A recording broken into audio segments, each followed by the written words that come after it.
You're a certified public accountant, and you helped us figure out what it would mean to us, and we, of course, appreciate that. Let me talk to you about Made in America. Of course, in Ohio, this is a really big deal, and the White House is going to have this event today where they've taken a product from every state, and they're going to have it on the South Lawn. Hopefully the rain will hold off for that. But Americans are certainly proud, and they want to have an economy that will allow them to continue to manufacture here. Are you seeing that in Ohio? Well, absolutely, and since the Tax Cuts and Jobs Bill came out, Ohio is actually growing, and we've got companies that are investing back in their companies, they're investing in their employees, they're adding employees, so this is an opportunity to grow that business here in Ohio. Listen to what Congressman Steny Hoyer, one of the leaders on the House side, Democrat, said today about his idea for Make It in America Again. Watch this. I've always said that if Democrats want to be the party of workers, we also must be the party of employers.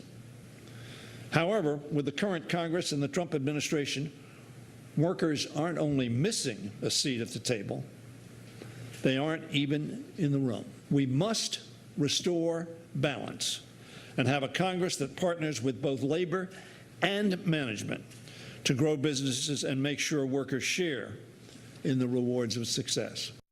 So I was wondering if you think, based on talking to your constituents, is what he's saying actually matching up with people's actual experiences on the ground?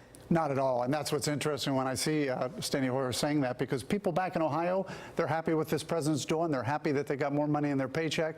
They really believe in this president. It's one of those states where he has a strong approval rating, much stronger than other states, and I think in the end they want to see, they want to be remembered, and this president's doing that for them. We actually have polling today. We've mentioned it a couple of times, the Wall Street Journal NBC poll that came out this morning.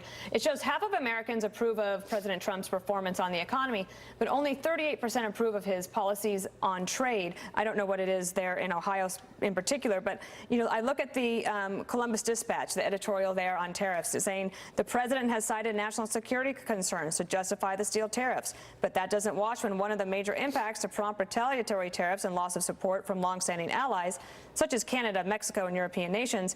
Trump's greater concern should be the security of U.S. jobs likely to be lost due to downstream consequences and the higher prices we will all pay to finance this preventable trade war. Ohio's an interesting state when it comes to trade. You have a lot of different products that are made there. I would imagine that in some ways the tariffs help.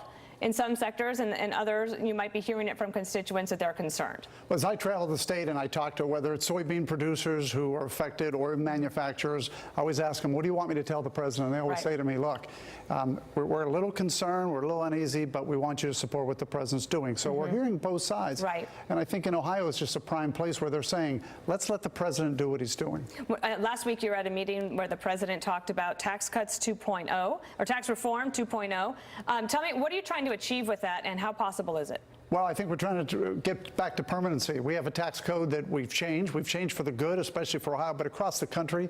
But in the end, we need to make sure that these individual tax cuts are permanent as well. We need to make sure we have retirement savings as people have more money. So it's about making sure we take what we've done and finalize it and make it permanent. So then when you think about balancing the books, right, are you concerned, though, that the further that we cut, and the growth is good, but we can't always count on growth. What about the spending side of things? 85% of our problem that we know is not the tax cuts. I'm on the budget committee, too, and I am a CPA. I bring this up all the time. 85% of our problems are mandatory spending. We have to look at that. 15% is the tax cuts. But if we can grow the economy, the tax cuts will be paid for eventually. I'm more concerned about sustained growth, something higher than 3%.